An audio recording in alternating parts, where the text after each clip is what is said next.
Welcome to this week's episode of the Evolve to Succeed podcast. My guests this week are Joe and Oscar, the husband and wife team behind Baggette Co. They've recently acquired the business. It's gone through significant growth. It's the first time they've worked together.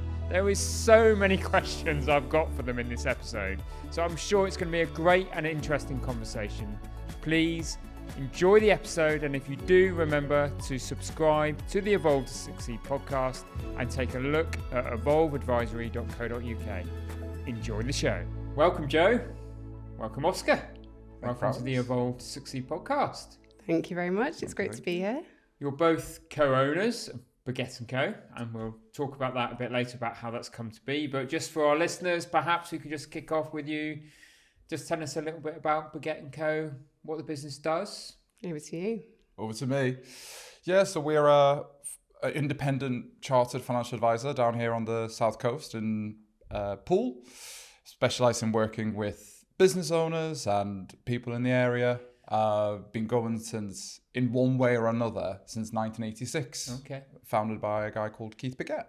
Okay, it's a well-known name on the South Coast, isn't it, in terms of financial services? Yeah, very well known. It's really funny whenever you go to any events, and especially when I joined the business about 10 years ago, you'd go and people would ask you, oh, where do you work? And you'd say, oh, I work at Baggette Company. You go, oh, I know Keith, because he's been around for such a long time with a phenomenal reputation. So it's always been a really, really nice business from our perspective. Great reputation, and therefore something to take forward. And perhaps we should just talk about that. I suppose particularly for you, Joe. You know, Oscar comes from this kind of financial services world and background. Yeah. But you don't.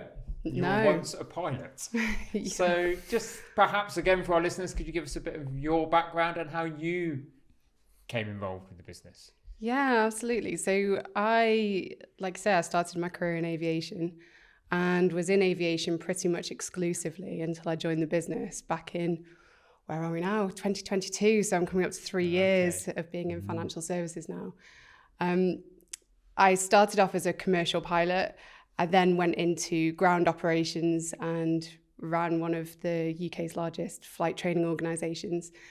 And then latterly went into something completely different. And I was in green tech for aviation. So I was working with an amazing company called ZeroAvia, who were developing hydrogen electric engines. Pre-revenue company, very, very different. And it was never on the cards to go into financial services.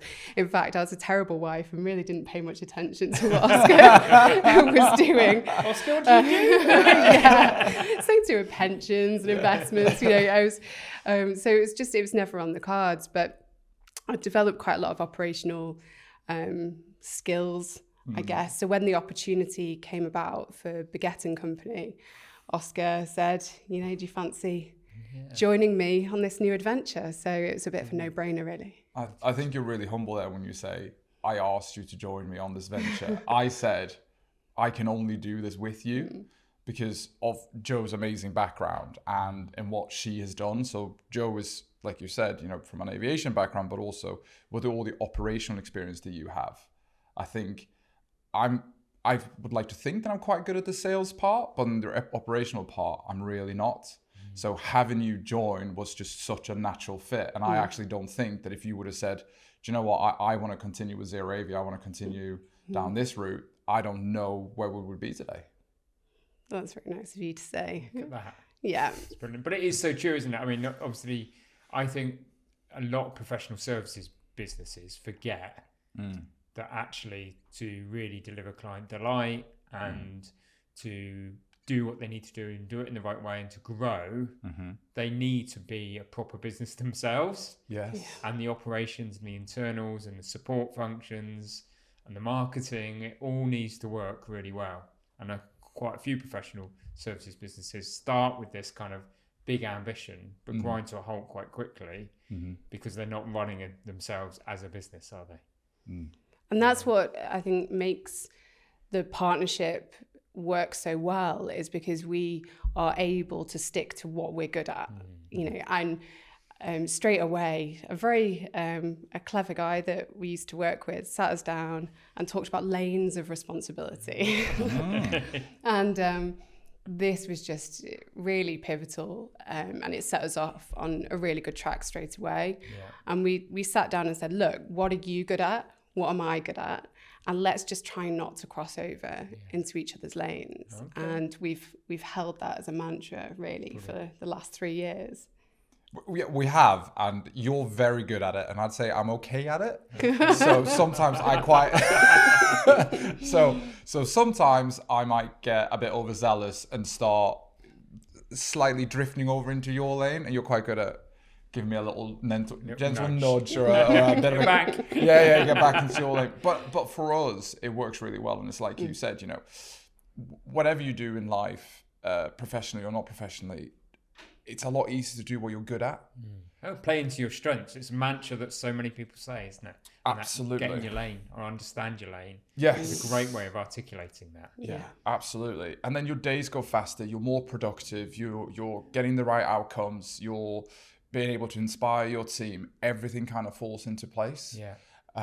So I'm very glad that we have this lane system. And also, one of the other benefits with that is that the people that we work with, they know who to go to. Because I think when you're in a business like us, when you have got owners that are married, it can be quite difficult for staff to know, right, okay, who do I speak to about this? Who do I talk to about that? Whereas actually, if it's operationally, they all know it's Joe. They know that Joe is the one who will be able to tell them what to do. And if it's anything to do with the advice or anything like that, it sits with me. And it's really, really nice, because for the first couple of months, a few times people tried to come to me with operational stuff or Joe with advice stuff, and we just go, talk to that one. I don't know. I'm not making that decision because I'm going to get a clip around the ear. Yeah. There's so many questions coming into my head. So we want so much to talk about. But I suppose I would like to just pick up on the buyout opportunity and how that came about. And you know, was it, I suppose, more of a question this for you, Oscar? Was it always your ambition to run your own financial services company? Was that always on the agenda? How did it come about? How did it feel when you got there? Yes. Just a little bit about that. So I would not say that it was always on the agenda, but after I qualified as a financial advisor and felt like I was quite good at it, it was my aspiration. So I joined Baggette Company about 10 years ago, almost to the day. And when I joined, I told Keith Baggette that I said, I will want to be here for about 10 years, and then I'm probably going to strike out on my own. And he felt like that was fair, and we've always had a really open and honest relationship with each other. And I think that as our relationship developed, it became much more of a father-son relationship between me and Keith, which is really, really nice. And as a result of that, I think he saw me as a natural successor for his business. So when the opportunity arose to take the business further myself, it felt very natural. It's almost like I got 8 years of due diligence out of the way first. Do you see what I mean? Absolutely. So I knew everything about the business by the time we bought it. Interestingly enough, I would say it was probably more Joe's ambition to run a business as a whole than it was mine. I've always felt like I'm very good at working with teams and stuff like that, but for actually running a larger organization, we were talking today, and how big are we now across the two businesses? Yes, there's 45 of us. Yeah. No. So that for me, if I'm completely transparent, is a little bit daunting. Yeah. Whereas it's something that plays to Joe's strengths much better. Brilliant. And where was that drive from you then, Joe, to be a business owner and to create something? Yeah, I think it's I would say it probably didn't happen while I was flying. You know, I never had any aspirations to run an airline or, you know, anything that's Richard Branson or anything. That seems, you know, that was never on the cards. But I think once I went into a business environment, I initially started out as a sales support administrator. And I was really lucky that I had some really great advocates in my career who saw something in me and put me on to some fast track leadership programs and picked up the skill set. And you think to yourself, you know, you watch other people in leadership positions and you think, I'd quite like to have a go at this. Not necessarily I could do this better, but it's easier to be an observer and, critique other leaders that you've worked for. But I always thought I would, I'd like to be in a leadership position. I'd like to have a team. I like to think that, we've got a brilliant team now. And, this is what I always dreamed it would feel like. Brilliant. There are some very hard days, as you well know, Warren. Dark days in this journey. Yeah, it's been a lot more challenging than I ever anticipated it would be. But I just love learning and developing each day. And I just think, I'm definitely not a finished article by any means. I make a lot of mistakes as I go, but it's a lot of fun. And I think this is what I wanted. And I wanted to be able to have that responsibility to make decisions, to put my stamp on a company, to pick my team. It feels great. Brilliant. And this growth piece that you've gone through, you talk about being 45 people across 2 businesses, because there's Baggette Co and there's a newly launched business, is there? Yes. Do you want to give us a little bit of an insight into that? No, it's top secret. So we've recently launched a company called Delta Mortgages. Yeah. And we realized that mortgages and financial advice, when it comes to like pensions and investments, they go hand in hand, because most people have a mortgage. If you don't, either you're super unlucky or very lucky. But most people have a mortgage. And we realized that the businesses complement each other really well.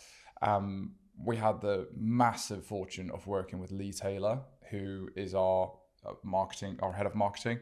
And we realized very quickly that it's difficult to position a financial advisory business and a mortgage business together, because the tone of voice that you use with the 2 different services are quite different.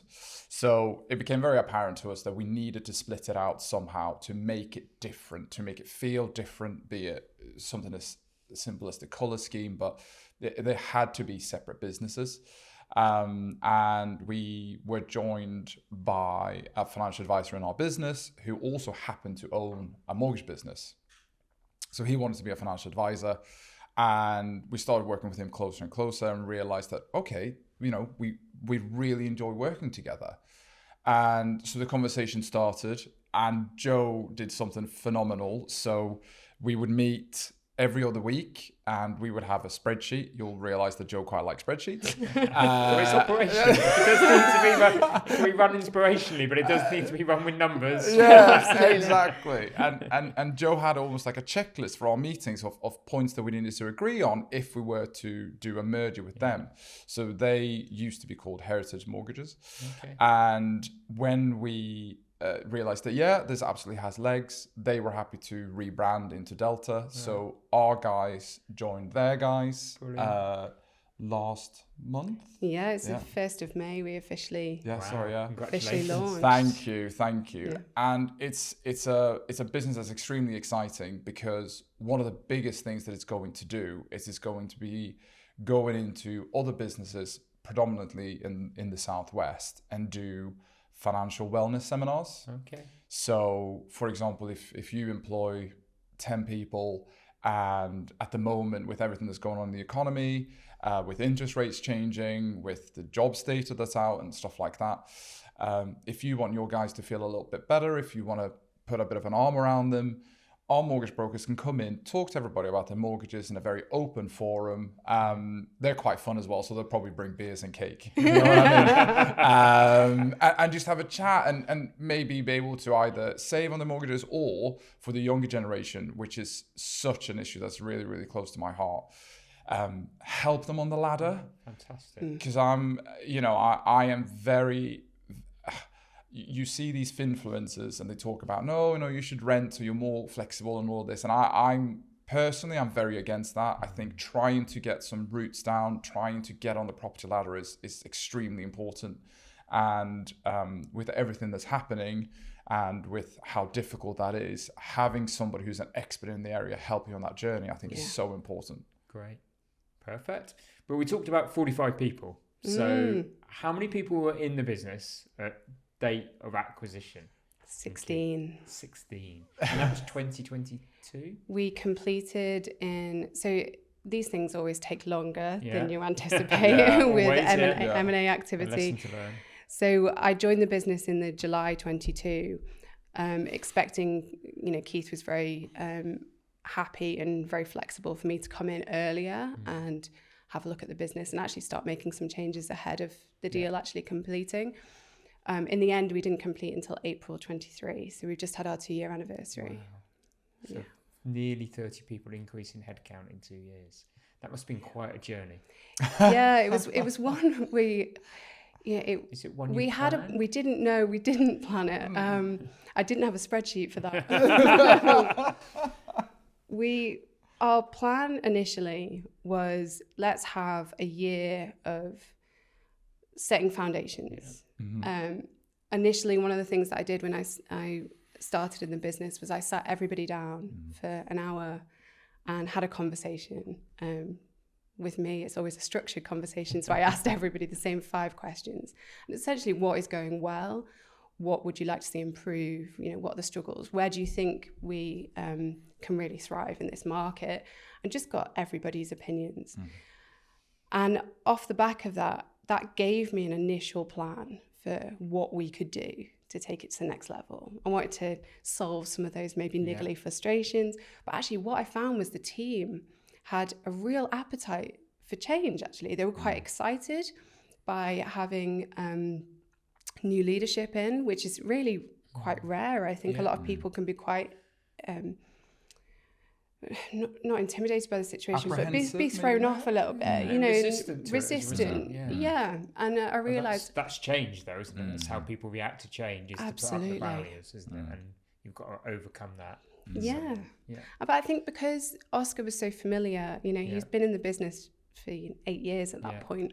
I think people felt like this was a real positive thing and actually came up with loads of ideas for things that we could do. So that gave me a to-do list. So it was brilliant. So the first year was all about laying those foundations. However, what we did find is that there was opportunities that came to us. We weren't looking for them, but we were actually being approached by people wanting to work with us, new advisors.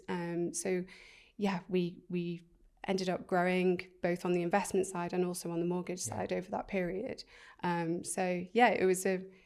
It was a hard couple of years, obviously, when you're trying to lay foundations at the same time grow. Dealing with growth and all the same time grow. But it's been brilliant. Fantastic. But one of the best questions I think you asked people from memory was, if you owned the business, what would you have done? And I think that's the one that really gave you a lot of ideas and quick wins. And Joe came into the business, like Joe said, I'd been in the business for 8 years at this point. Joe had been around for a very, very short period of time. And you were able to build trust with people very, very quickly because you said, oh, Warren, what would you change? And that question is obviously, what don't you like about this place? What do you think could be better? And if you said, I'll use a trivial example, I think we should have better coffee. We should get a better coffee machine. And then the next day there was a better coffee machine. You go, okay, I'm actually being listened to here. I've got some gravitas here, exactly. And that's what Joe was able to do with everybody. And a lot of the things you either ticked off and did, or you explained to people, that's a great idea, but I can't do it because. So it was having that open channel of communication. That's the important bit. And that was one of the lessons I learned on my journey, was actually you seek suggestions, seek input, but you can't just... And some stuff's really easy to do, but there's a real power in then going back to the whole business and going, these are all of the suggestions we got. This is what we can do today. This is what we can do in a year.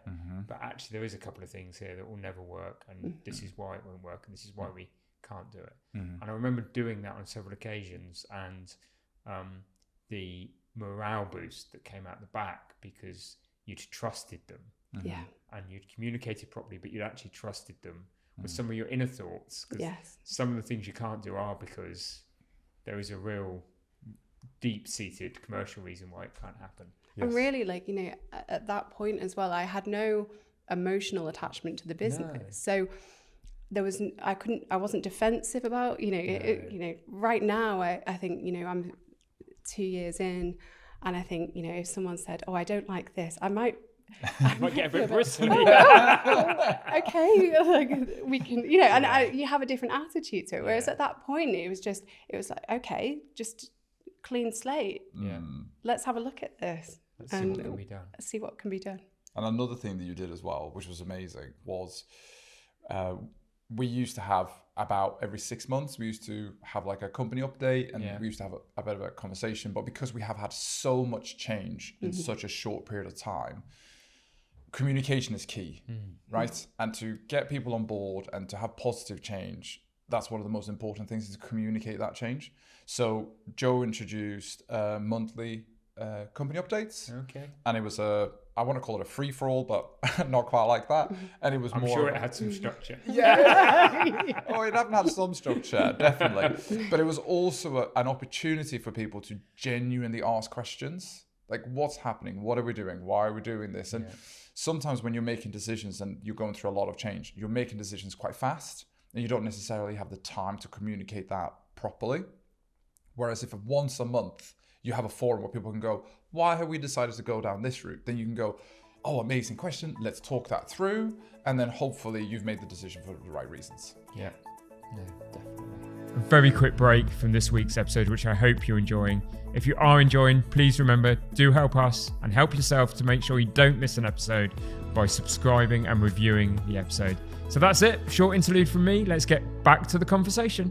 I suppose a question for you, Oscar, but with Joe's input as well, is you've gone through, effectively a management buyout, okay, with a bit of management buy-in as well along the way. I like that. So you've gone through a management buyout. What were the things in the business that you wanted to change, and what were the things about the business that you were adamant couldn't change? The things that definitely couldn't change was the culture of the business. Yeah. So it's very difficult to put into word culture and what that is. And I was asked that question once. I was on a forum to help the CFA bring their members together a bit. And I said, one of the things you should do is probably try and cultivate a bit more culture. And they went, how do we do that?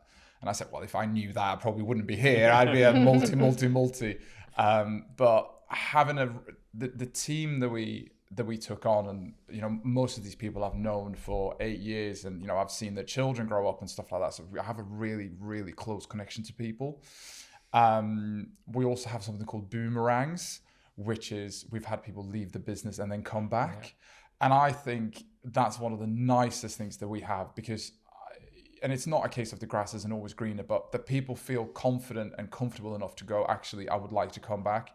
We very, very, very rarely have any bad leavers, and it's always with a nice handshake and going, we wish you the best, but the door's always open. Yeah. Well, I think so, and that's something that Keith massively hammered into me. So the foundational culture of what we do absolutely couldn't change. No. What did you want to change? What I wanted to change was I wanted to be slightly more forward-looking. Okay. So like I said, Keith's been a financial advisor. This business has existed in one way or another since 1986. So he's been around the block. He knows what's what, right? And sometimes it's nice to come with some fresh ideas, some fresh aspects of the business, and being a little bit more in expansion phase. So, for example, and I know that Keith won't mind me saying this, he doesn't really believe in marketing. Okay? He thinks that is the crayon department. I don't really know what they do and all of this. Whereas I have the complete opposite view. Now, the reason why that is that Getting Company originally was built purely on referrals. So clients like what we did, and they talk to their friends, and then we got referrals in, and that's still the traditional professional service approach. Correct, yeah, and that still happens, and I think the world has slightly evolved from that. So I think now it's many more people. They go online and they look at reviews and they compare themselves, and that doesn't say that they're not going to talk to their friends and family about it, but I think it's less now than it used to be. Get that reassurance from online testimonials, ratings, reviews. Yeah. Whereas it was always chat down the pub, or your best mate's financial advisor would be the one you'd at least go and have a coffee with. Absolutely, Warren. So I think, and that was one of the steps that we wanted to take, and that is the growth phase. And Keith was extremely happy with that. Yeah. You know, it was something he absolutely supported, but something he wasn't that interested in himself. But I'll be honest with you, we wouldn't have done the MBO if we didn't think it was a fantastic business. Yeah. I really struggle. So I did one of my masters at a CAS business school, which is now Base, and they have a massive mergers and acquisition department. And we talked about how many mergers and acquisitions go wrong, and it's something like 85% or some ridiculous figure where you don't get the value that you think you're going to get. And almost every single one of those is because people buy a business and then change it. Why are you buying a business you don't like? That doesn't make any sense. Yeah. Either create your own or buy another business. And so you know, I fundamentally really, really like the business. And yes, there were tweaks around the edges, but it was more tightening bolts and putting a new engine in. Sure, Keith wouldn't mind this. It's that modernisation, isn't it? It's because professional services are changing, but if you're used to it and you've succeeded through the 80s and 90s doing it one way, then actually part of retiring and handing a business on is actually, well, I've done it, I've succeeded, but the next generation have got to do something different, haven't they? Yeah, absolutely. And that's a natural course of life, isn't it? Yes, absolutely. So we've heard Oscar say that culture is really important, keeping the culture. Now, I suppose this comes on to nearly a growth conversation, because one of the things that happens in growth is culture gets diminished, culture changes. Maybe it becomes all about the numbers, not about the culture. So I'm going to look to you, but probably it's a question for both of you, is how have you ensured that this culture that Oscar valued has stayed and maintained in a business that's gone from 16 to 45 people and gone through change of ownership and brought in a new leader? I mean, it's congratulations to you both for achieving it, but lessons and tips for our listeners on how that's been achieved? Yeah, so I think that I once, in my MBA, I did an organisational behaviour module, and they talked about culture. And it's the things people say, it's the way you're doing things in a business. You know, it's your rituals, you know. And I think that one way that you can preserve that is through communication, as we've talked about. You know, with our company update, we praise we celebrate people's successes. We praise when people are, you know, following, you know, our culture. I'll give you an example. So we've always been the kind of business where we've got a fairly flat structure, flat hierarchy. You know, we're very approachable to the team. But we've also got a team that really care, and no job is too big or too small. You know, they'll just roll their sleeves up, you know, and do what needs to be done. There was one morning I arrived at work, and one of our client relationship managers was cleaning the windows at the front. I was like, what are you doing? She said that the cleaner had been the night before and there were smears. Yeah. So she went, got the stuff, just cleaned it to make sure that it was presentable for clients coming in. Brilliant. That, you know, things like that, it's really important. So celebrating when people do things like that, show they really care about the business, is really important.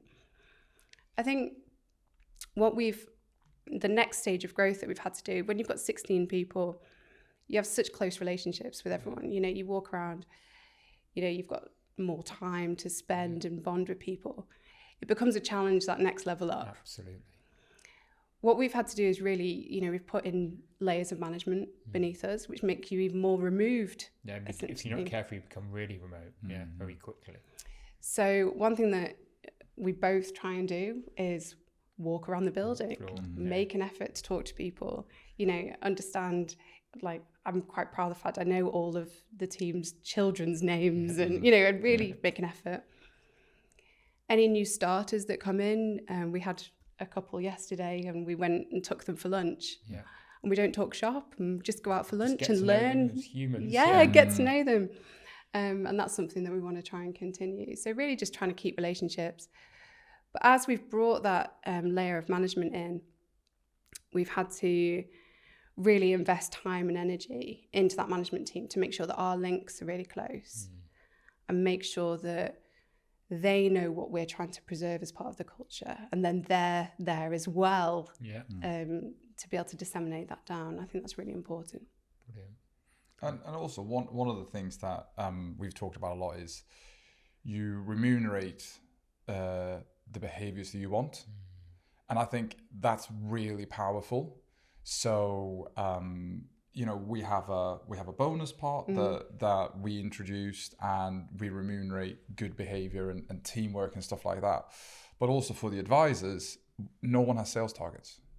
So there's not a single sales target in that whole place. So again, that's something that Keith had, as in there was no sales targets under Keith either. We have customer satisfaction targets. So we talk to our customers, we talk to our clients and stuff like that. And we ask for surveys, and we ask for general feedback. Obviously look at complaints, and something called, in financial services, called voice of dissatisfaction, which means you're not complaining, but you're clearly not happy with... Agitated in some way. Yeah, perfect, yeah. So I don't know if another business that do it exactly the same as us, but that means that none of our guys sell. So instead of being a selling business, we're customer retention. We want to make sure that all of our clients are happy. We want to make sure our people are happy. And it trickles down so fast, because if you've got happy customers, it's a lot easier for everyone else to deal with happy customers. And then you've got happy staff. Yeah. And then happy staff makes happy customers. And you have this this circle of, Absolutely. How do you, I love that, okay? And I think it Inspire, we had similar principles. The only thing I typically used to talk about must have bored the team to death was client delight. That was my thing. Like client delight. Right. But you still, I've been where you are, but you've still got to rationalise that, put the customer first, deliver the service, deliver the delight. With no sales targets, but there has to be a financial return and outcome. Yes. And it's sometimes, how do you marry the two up? Or do you see that as just your responsibility and your outcome? I mean, how do you rationalise the two things? The commerciality with that lovely, solid principle of customer first, testimonials delight. Well, should I take... Well, so one of the things that we did, and again, spreadsheets, is we worked out how much... One of Joe's spreadsheets. Yeah, one of Joe's spreadsheets. I'm so sorry. I don't want to pigeonhole you, but it's true. Like this is a really good one. So we work out exactly how much anything costs us. Right.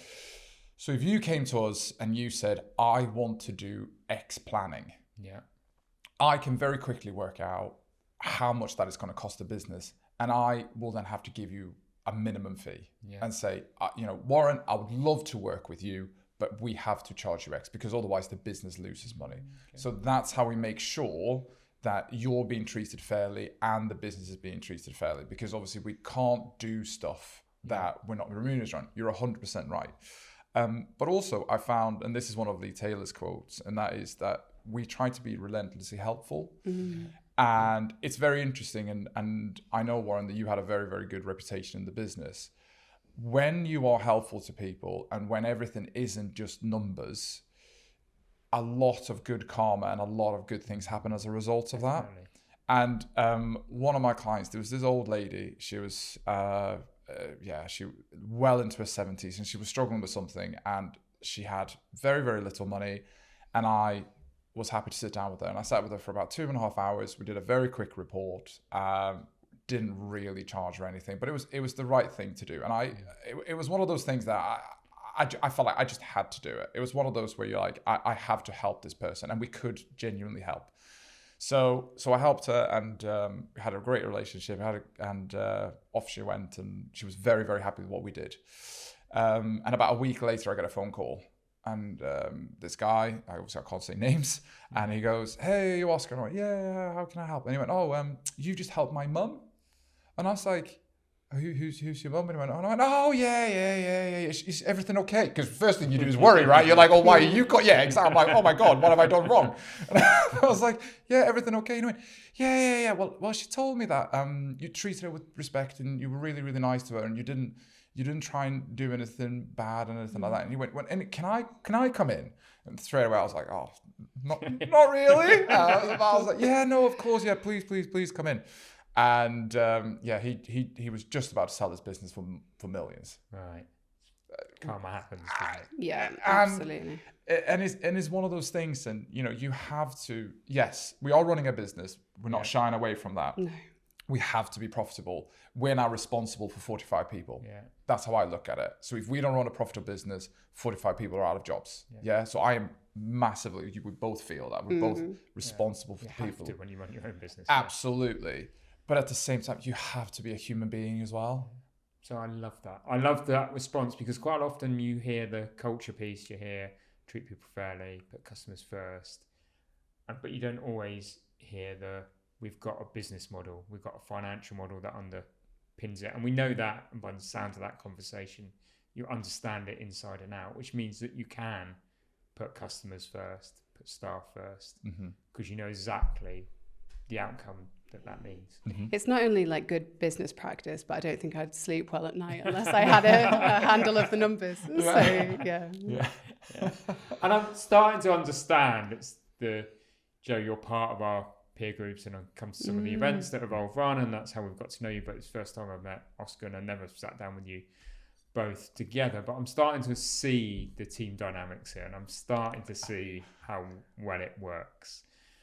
But a lot of people do in business shy away from being that husband and wife and sort of life partners at home, but also in business. Has there been any moments where... No, Warren. I'm not doing your life. Have there been any moments where you've thought, was this the right thing to do? And how have you overcome some of those challenges? Because I think that's quite valuable lessons for anybody perhaps listening to this podcast that are thinking of doing something similar. Yeah, I think there's probably a few people when we said that we were going to start working together that probably thought that wasn't the best idea. There was many reasons why not. We'd never worked together. We were putting all our eggs in one basket. I was moving away from my career to join Oscar, brand new industry. But to be honest, I can't imagine now a time where we don't work together. It's been really good so far.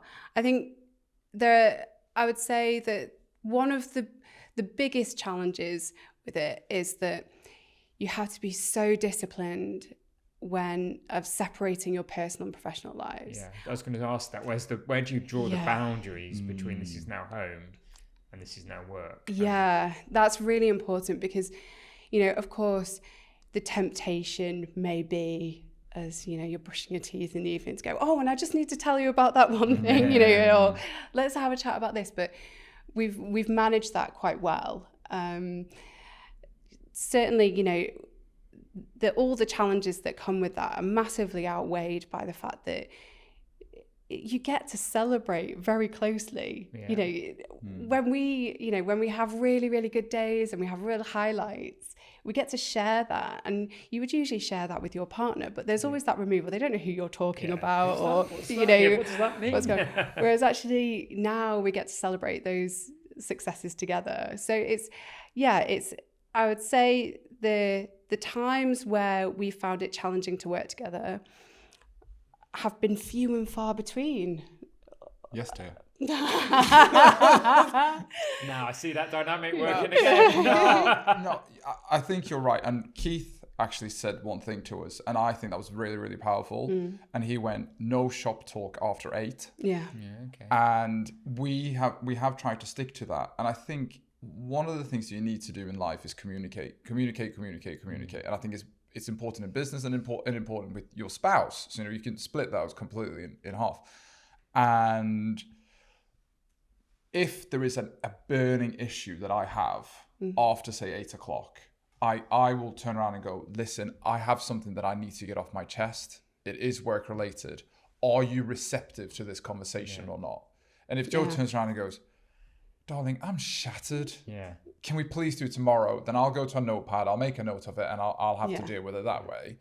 But it might be that Joe goes, actually, yeah, I am receptive to this conversation. Let's have it. And I think it's about meeting people and not just dumping your thoughts on the other person. And I think we've been quite good at doing that. Yeah, I'd say so.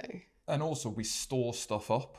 So like on a Sunday, we usually do a bit of work together.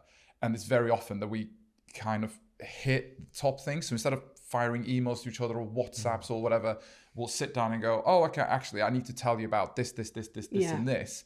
So instead of it being all about work, you have like segmented times or time box times where you actually go, okay, this is work. Bouncing kind of messages to each other constantly about stuff. No. And I think that's part of the reason as well why it works so well, because we have very, very separate lanes of responsibility, as we talked about before. We sit in completely separate, we sit on separate floors in the office. We do, we have different teams. And actually, we respect each other, so we don't cross over, which means that I rarely, I run my team and almost independently from Oscar running his team. So yes, we are working in the same business, but we rarely cross over actually.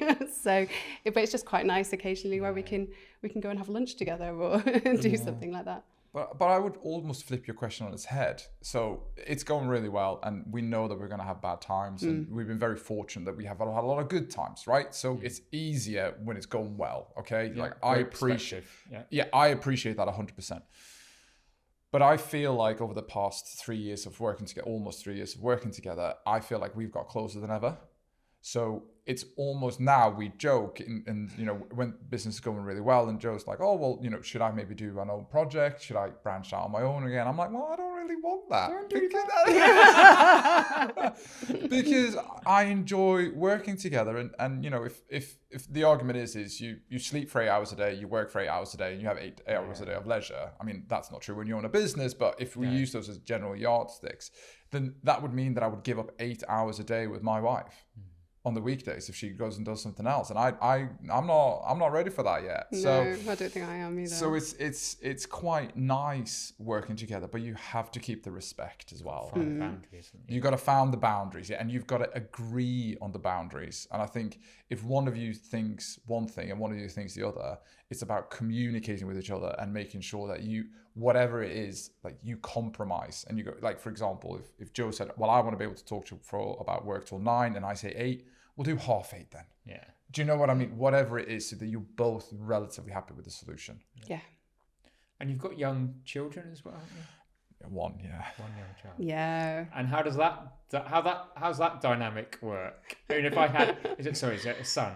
A daughter. Yeah. But Ray, so it's confusing. Okay, so I brought your daughter here and we had a third stool. Yeah. What would she say about the family dynamic? Well, we wouldn't. The fact that mum and dad run their own business. We wouldn't get a word in edgeways.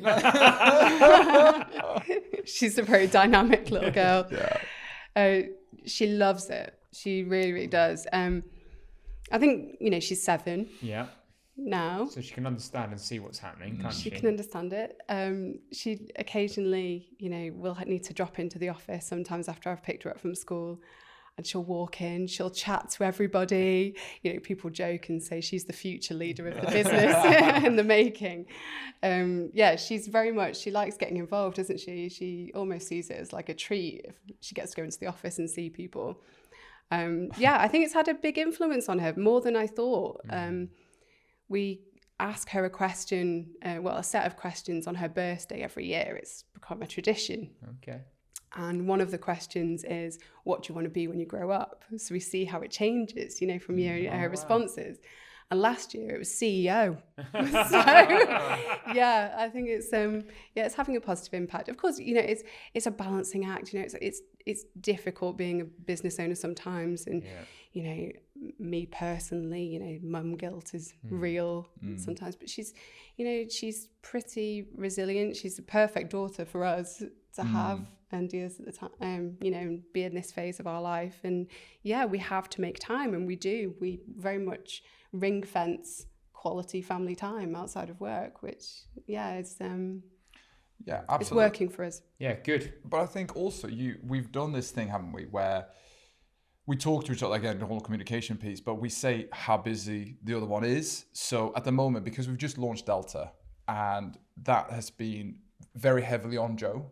Yeah, I get to do the fun stuff. I get to hire people and talk to advisors, and that's a lot of fun. Whereas getting the structure in place, it's a lot of hours. So Joe's able to pull on me and go, actually, do you know what? Do you mind if I take this evening and go? So having that communication. But then we carve out different times. So, and again, you remunerate the behaviors you want. If you do stuff in front of your children, they will mimic your behavior very, very quickly. So one of the things that I love doing, I love running. I love going out, and a lot of mornings on a Friday, I go down, I park at Sandbanks, and I go for a 10K run along the front, which is lovely. Yeah. And then one day, our daughter turned around, didn't she, and went, can I come with you? And I was like, yeah, of course you can. So she's now on her bike every Friday at 6 o'clock in the morning, seeing the sunrise, running with me. And I think because you are a female, Joe, and you are a CEO, I think, or a MD, you are showing her the way that you can live your life. And it's really, really nice to see, because actually I think having a role model in your life, a positive role model for any child or any person as well, is so important. I think you're doing great. Thank you. Brilliant. Set me off in a minute. Yeah. Next question. Next question. So obviously we've heard about the story, we've heard about the acquisition, we've heard about the growth, we've heard about the client focus, we've heard about maintaining culture and all those great things. Mm-hmm. What are your aspirations for the business or the group of businesses? Group, I like that. I haven't had that before. No. Group. What's it? Take that one. Going forward, what does good look like for you both and for the business in, say, 5 years' time? If I'm completely honest, I don't know. And so not the one I expected. No. You're both quite driven. You're both ambitious. I thought there was going to be a... Yes. No. So I'm having a lot of fun. I get to interact with amazing people, both inside and outside of the business, right? And I love going to work. And that is more my ambition than anything else. We haven't set out to become a massive network or have X amount of assets under management or anything like that. Okay. We are much more stable than that. So the growth that we have has so far been mostly natural, as in just clients coming on board. And I think that's a very, very good way of doing it. I just, as long as the team is happy and as long as the clients are happy and as long as we're happy and having fun, I think that's much more important than everything else. So like Joe said, we have the foundations, we know what's profitable, we are a business, we are looking after our people. And as long as we continuously do that, I think we're going to be okay. I'm not going to get disappointed if we don't get another 100 million under management, because it's not important. Okay. In my book. And I tell the story. So we used to live in New Milton. We had a beautiful house. It was built in the 1920s. It was a semi-detached house, 3-bedroom. And then COVID hit. And two big things happened for us. We don't have any family in the country, so a lot of people started flying in and staying for very long times. Because they had to isolate and all this. So the minimum stay was 2 weeks. Do you know what I mean? And then the second one was we both started working a lot more from home. Yeah. So we ended up having to have an office, and the house became too small. And we loved that house, and we probably would be there still if it wasn't for COVID. But so we found this beautiful house in Merley, just south of Wimborne. It's got an extra bedroom and it's got an office. And on the day we moved in, we put the sofa in the living room. And you know when you're shattered and you crack open a beer and you're just like, oh my God, this has been such a long day. And I lay down on the sofa. Joe came and lay down on top of me a little bit in what we call her nook. And then Ray, our daughter, sat on my belly and was reading a magazine or something like that. And I went, oh, it's a good thing we bought this big ass house, isn't it? And I think putting stuff in perspective, I grew up very poor. I didn't have a lot. I had virtually nothing. I had holes in my clothes going to school and stuff like that. And I think that for me, health is so much more important than anything else, and like the health of the people around me. So like, as long as my girls are healthy, and as long as we have a roof over our head and we can buy food, like that's happiness for me. Yeah. And I remember I felt the richness. I used to work on the Isle of Man at a private bank, and the day I felt the richest in my life was I was walking around Tesco's and I could put whatever in my basket I wanted without looking at the prices. Yeah. And I was like, that's the zenith for me. Yeah. That's the richest I've ever felt. It wasn't even a lot of money back then. Do you know what I mean? It was like 40 quid, right? Yeah. But I felt really rich. And I think in life, as long as you have a certain standard of living, then that's absolutely fantastic. But anything above that really, really doesn't matter. You've answered 2 questions in one there, which is business success, and the final question I usually ask, which is personal success. So sorry. You've done that really well, and it's such a beautiful answer. But Joe, I'm going to have to say, follow that. You know, what are your dreams and aspirations? It's really interesting because obviously in preparation, we knew we were coming on this podcast. I was thinking about potential things you might ask us, and that sort of future, where we're going and where we want to take the business. I was thinking on it, and I always, I am very ambitious and very goal driven, and I always used to think, right, I need this 5-year plan, and I'm going to structure everything in that way. There's a theme to this. But actually, reflecting on it, I had similar feelings as Oscar. I was like, wow, when I always thought one day I'm going to be successful. I'm going to have my own business and I'm going to do this. And I was like, when did success become the present tense? I feel successful, it's here now. This is what we're doing. This is sort of the happiest I've ever been, the most professionally and personally fulfilled I've ever been. And so, as long as it carries on being fun. And, so far we've been so lucky and opportunities have come to us. And I think the energy you put out into the world, you get right back. And so, of course, we probably will grow the business. But we want to, like I said, just preserve what we have now. And as soon as that, is at risk, I think we'll take stock and reflect. We're not going to grow for growth's sake. Yeah, perfect. Brilliant. I'm going to end with some quick fire questions. One for you. Okay. Oscar, what's the one financial lesson you think everybody should learn? Understand how compound interest works. So what I mean by that is please start saving early. Even if it's small, it makes such a massive difference. Okay, brilliant. What's the one skill that you each bring to the business that you value in each other? So, Joe, what do you value in Oscar? And vice versa. This is so easy. Optimism. Oscar he literally has 2 bad days a year, I think. He's generally a very happy, optimistic person to be around, and I love it. Okay. Joe's pessimism. I mean it. The yin and the yang. I honestly, I mean it. We call me the golden retriever puppy and you the cat. And you sit on the wall just looking down being like, what an idiot. What is he up to now? Yeah, exactly that. So you keep me grounded, you keep the business grounded, and that is, I need Joe to make sure that the business is sound. Yeah, so genuinely true. Brilliant. What great answers. And what's the one piece of advice you've received in life that stays with you? Don't eat yellow snow. I'll take that one. Listen. Yeah.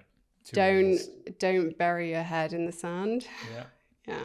Listen and observe what's going on around you. Okay. Can I change mine? The real. No, I like yellow snow. The realer you get, the more unreal it gets. Okay.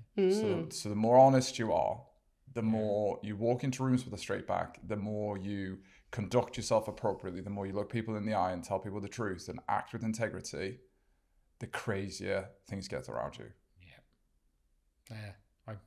I'd attest to that. I like that. Still like the yellow snow answer. And then final one is morning person or night owl? Huh? Well, I was a night owl until I was conditioned by this one. So I'm now a We're now morning people. Yeah, I'm a morning person. Yeah, definitely. Brilliant. Thank you both.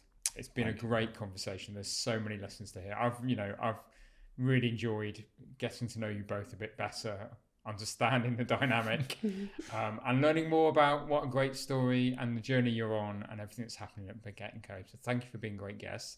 If people want to learn more about you and more about the two businesses, where can they go? Yeah, so we've our website, baggette.co.uk. Baggette spelled with 2 G's. E-T-T-E. Yeah. Or deltamortgages.co.uk, or follow us on LinkedIn. We've got a few social sites, Facebook. Brilliant. Thank you. Thank you for being great guests. Thank you for having us. What a wonderful and wholesome conversation that was. What a wonderful couple Joe and Oscar are. But what great business people they are. Their principles, their values, their approach to business, this combination of doing the right thing, looking after your customers, but also understanding the operations of the business and how they can manage and market the business effectively and what their model are. Sounds like the perfect combination. And actually, as a result, what great success they've had in the first 2 years of owning Baggette Co. and now the launch of their new business, Delta Mortgages. I've taken away lots from that episode. It's definitely one I think I'm going to be listening to again and again. So I really hope you've also enjoyed the conversation, and if so, then please do subscribe to the podcast. Help us to keep putting this content out. And also, if you want to know more about Evolve, then please do go to evolveadvisory.co.uk. Thank you for listening.